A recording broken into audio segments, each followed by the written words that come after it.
একের পর এক মার্কিন রণতরী ইরানের ভূখণ্ডের দিকে রওনা দিচ্ছে। সবশেষ মার্কিন নৌবাহিনীর নতুন এবং বৃহত্তম বিমানবাহী রণতরী ইউএসএস জেরাল্ড আর ফোর্ড ভূমধ্যসাগরে মোতায়েনের জন্য প্রস্তুত বলে জানা গেছে। ইরান ইসরায়েল সংঘাতের মধ্যে এটি ওই অঞ্চলের সবচেয়ে বড় সামরিক পদক্ষেপ। মার্কিন সংবাদ মাধ্যম সিএনএন জানিয়েছে, যুক্তরাষ্ট্রের নৌবাহিনীর 1100 ফুট উচ্চতার পারমাণবিক শক্তিচালিত বিমানবাহী রণতরী ইউএসএস জেরাল্ড আর ফোর্ড আগামী সপ্তাহে মধ্যপ্রাচ্যের কাছে নিয়ে যাওয়া হবে। এটি পূর্ব ভূমধ্যসাগরে মোতায়েন করা হবে। এ নিয়ে 3টি মার্কিন বিমানবাহী রণতরী ইরানের কাছাকাছি নেয়ার খবর পাওয়া গেছে।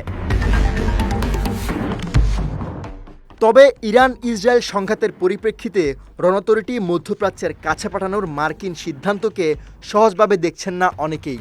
কারণ যুক্তরাষ্ট্র যে কোনো সময় ইরানে হামলা চালাতে পারে বলে আশঙ্কা রয়েছে।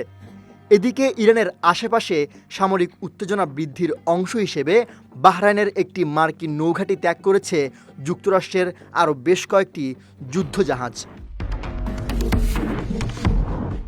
অন্যদিকে ইরানের সর্বোচ্চ নেতা আয়াতুল্লাহ আলী খামেনির কখনোই আত্মসমর্পণ না করার ঘোষণার বিষয়ে সরাসরি প্রতিক্রিয়া জানিয়েছেন যুক্তরাষ্ট্রের প্রেসিডেন্ট ডোনাল্ড ট্রাম্প। তিনি বলেন, ইরান এখন ধ্বংসস্তূপে পরিণত হয়েছে।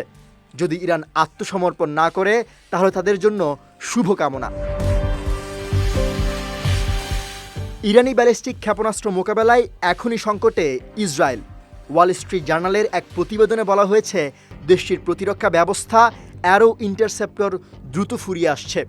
পরিস্থিতি আঁচ করার আগেই স্থলে, আকাশে ও সমুদ্রে সহায়তা বাড়িয়েছে যুক্তরাষ্ট্র।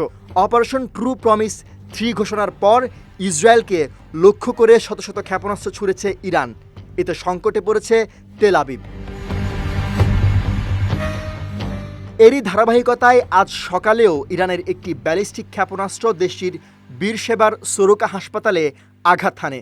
এছাড়া মধ্য ইসরায়েল জুড়ে বড় বিস্ফোরণের শব্দ শোনা গেছে। পাশাপাশি আরও বেশ কয়েকটি স্থানে ইরানি ক্ষেপণাস্ত্র সরাসরি আঘাত হানার খবর পাওয়া যায়। ইসরায়েলি সংবাদ মাধ্যম জেরুজালেম পোস্ট জানিয়েছে, ইরানি ভূখণ্ড থেকে কমপক্ষে 20টি ক্ষেপণাস্ত্র নিক্ষেপ করা হয়েছে। সৈয়দ নওশাদ, বিজয় টিভি নিউজ ডেস্ক।